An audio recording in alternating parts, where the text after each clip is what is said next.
चलो तो देखो इधर कौन सा चैप्टर है, भूमंडलीकृत विश्व का वर्णन। भूमंडलीकृत विश्व का वर्णन। तो सबसे पहला क्वेश्चन क्या है कि जो प्राचीन काल में है एशिया और यूरोप, जो एशिया के लोग थे और यूरोप के लोग थे वो व्यापार किस रास्ता से करते थे, यानी किस मार्ग से करते थे। कौन सा मार्ग है, रेशम मार्ग। इसको सिल्क रूट भी कहा जाता है, यानी कि सिल्क मार्ग भी कहा जाता है।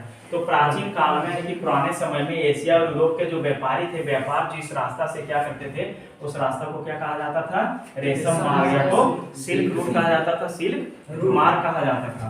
भारत में आने वाली पहली दो यूरोपीय जातियां, यानी कि भारत में कौन सी ऐसी दो यूरोपीय जातियां हैं जो भारत में पहले आए, तो कौन सा है, पुर्तगाली और डच। पुर्तगाली और डच। तो सबसे पहले भारत आने वाला यानी कि जो कंपनी है वो कौन है, पुर्तगाली। या तो व्यक्ति कर सकते हैं, भारत में आने वाला प्रथम व्यक्ति जो था कि कहाँ का था, पुर्तगाल से रहने वाला था, और पुर्तगाल के रहने वाले व्यक्ति को पुर्तगाली कहा जाता है। क्या कहा जाता है, पुर्तगाली कहा जाता है। तो सबसे पहले कौन व्यक्ति आया पुर्तगाल से, वास्को डी गामा आया। भारत जो समुद्री मार्ग से है, किस रास्ते से आया, समुद्री मार्ग से आया। वास्को डी गामा भारत आया कब आया, 1498 में आया। कहाँ, केरल के कालीकट तट पर, केरल के कालीकट तट पर आया समुद्री मार्ग के द्वारा। अब नेक्स्ट आगे देखो, अफ्रीका में एक बीमारी फैला था, रिंडरपेस्ट नामक बीमारी, जो पशुओं में प्लेग की तरह फैलने वाली बीमारी होता है। तो रिंडरपेस्ट क्या है, पशुओं में प्लेग की तरह फैलने वाली बीमारी है, जो कहाँ फैला, अफ्रीका में फैला। कब फैला था, 1890 के दशक में। तो रिंडरपेस्ट नामक बीमारी जो है पशुओं में फैलने वाली बीमारी है।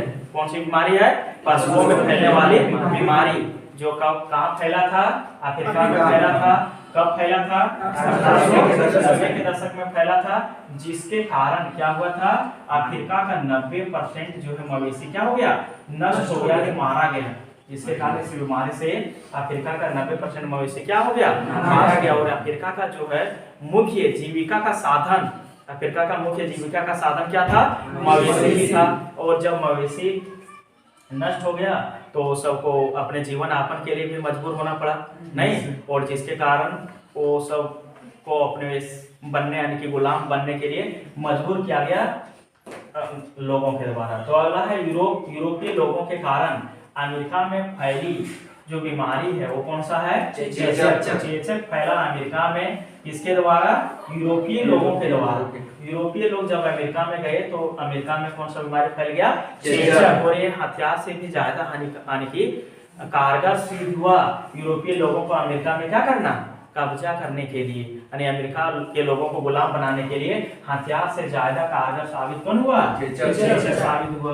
अगला है 1840 ईस्वी में अकाल पड़ गया था। कहाँ पड़ गया था, आयरलैंड में। 1840 में अकाल कहाँ पड़ा था, आयरलैंड में। 1840 में अकाल पड़ा था कहाँ, आयरलैंड में। और किस चीज का अकाल पड़ गया था, आलू का। और ये आलू नष्ट हो जाने के कारण लगभग आयरलैंड के कितने लोग मारे गए, लगभग 10 लाख लोग यानी कि मारा गया था। किसकी कमी के कारण, आलू की कमी के कारण। और आलू का कमी कहाँ हुआ था, आयरलैंड में। कि आलू का फसल नष्ट ही हो गया था कब, 1840 ईस्वी में। नेक्स्ट है तुम्हारा, ब्रिटेन सरकार ने पाबंदी लगाया था। तो ब्रिटेन सरकार ने किस पर पाबंदी लगाया था, मक्का पर पाबंदी लगाया था। किस पर पाबंदी लगाया था, मक्का पर पाबंदी लगाया था। और ब्रिटेन सरकार के द्वारा जो पाबंदी मक्का पर लगाया गया था उसको क्या कहा गया था, क्या कहा गया था, फॉर्म ऑफ ब्रिटेन सरकार के द्वारा। तो ब्रिटेन में लगाया जाएगा, ब्रिटेन सरकार लगा रहा है तो कहाँ लगाया गया, ब्रिटेन में लगाया गया। नेक्स्ट है बृहद उत्पादन व्यवस्था। बृहद उत्पादन व्यवस्था कहाँ शुरू हुआ, अमेरिका में शुरू हुआ। बृहद उत्पादन व्यवस्था कहाँ शुरू हुआ, अमेरिका में शुरू हुआ। नेक्स्ट है हेनरी फोर्ड। तो हेनरी फोर्ड कौन है, कार निर्माता है। हेनरी फोर्ड कौन है, कार निर्माता, जिसने गाड़ियों और कार के निर्माण के लिए अमेरिका में कौन से लाइन का प्रयोग किया, असेंबली लाइन। तो हेनरी फोर्ड कौन है, तो यानी कि कार निर्माता है जिसने गाड़ियों के निर्माण के लिए अमेरिका में असेंबली लाइन का प्रयोग किया। अमेरिका में असेंबली लाइन का प्रयोग किया। नेक्स्ट है आर्थिक महामंदी की शुरुआत कब हुई? आर्थिक महामंदी की शुरुआत हुआ था 1929 ईस्वी में। आर्थिक महामंदी की शुरुआत 1929 ईस्वी में हुआ था। कहां से शुरू हुआ आर्थिक महामंदी की शुरुआत? अमेरिका में। आर्थिक महामंदी की शुरुआत कहां हुआ? अमेरिका में। और आर्थिक महामंदी के चलते लोगों का रोजगार छिन गया। उत्पादन में क्या हो गया? कमी हो गया। सभी वस्तुओं का जो उत्पादन हो रहा था उसमें कमी हो गया। लोगों को रोजगार क्या हो गया? छिन गया। और अर्थव्यवस्था सभी देशों को क्या हो गया? चरमरा गया। समझ रहा है? तो आर्थिक महामंदी शुरू हुआ था 1929 के ईस्वी में। और कहां शुरू हुआ? अमेरिका में शुरू हुआ। अब नेक्स्ट देखो, प्रथम विश्व युद्ध कब शुरू हुआ था?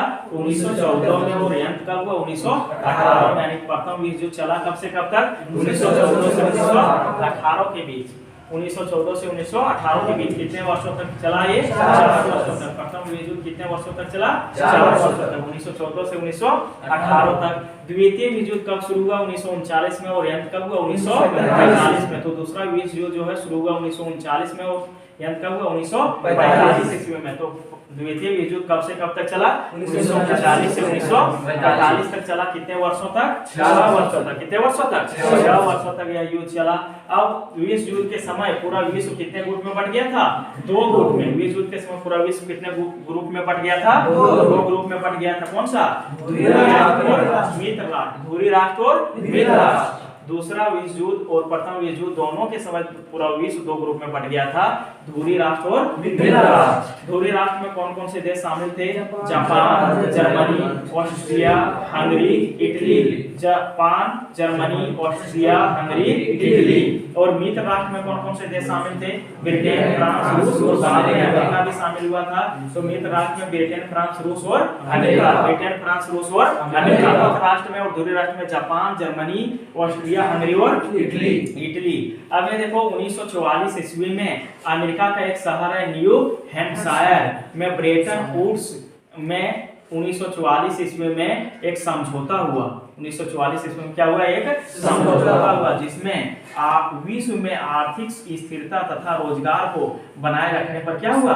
सहमति हुआ 1944 ईस्वी में। तो ब्रेटन वुड्स कहाँ है? तो अमेरिका के न्यू हैम्पशायर यानी कि हैम्पशायर में है, जो 1944 में 2 बात पर विश्व के लोगों के बीच सहमति बना था। क्या?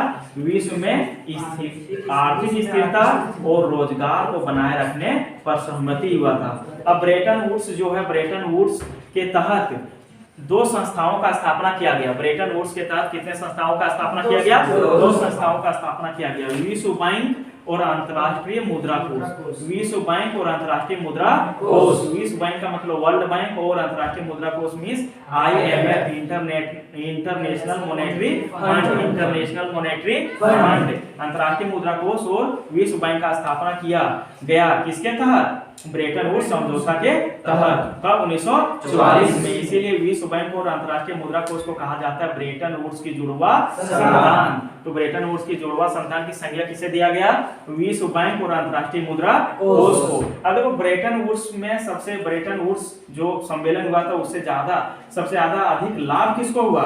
तो विकसित और औद्योगिक देश को हुआ। किसको सबसे अधिक लाभ हुआ? विकसित और औद्योगिक देशों। नहीं, अल्प विकसित और विकासशील देशों को इससे कोई विशेष लाभ नहीं हुआ। इसलिए ब्रेटन वुड्स की प्रतिक्रिया में इसके विपरीत एक सम्मेलन एक यानी कि संगठन बनाया गया जिसको कहा जाता है, कौन सा संगठन? G77 यानी ग्रुप 77। G77 यानी ग्रुप 77 कहा जाता है, जो किनके द्वारा बनाया गया?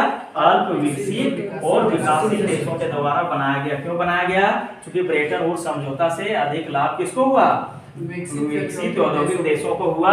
यह अल्प विकसित और विकासशील देश जिस उम्मीद के साथ ब्रेटन वुड्स समझौता में शामिल हुआ था वो लाभ इन लोगों को मिल नहीं पाया, जिसके परिणाम स्वरूप जिसके चलते अल्प विकसित और विकासशील देशों ने किसका निर्माण किया? G77 यानी कि समूह 77 का निर्माण किया।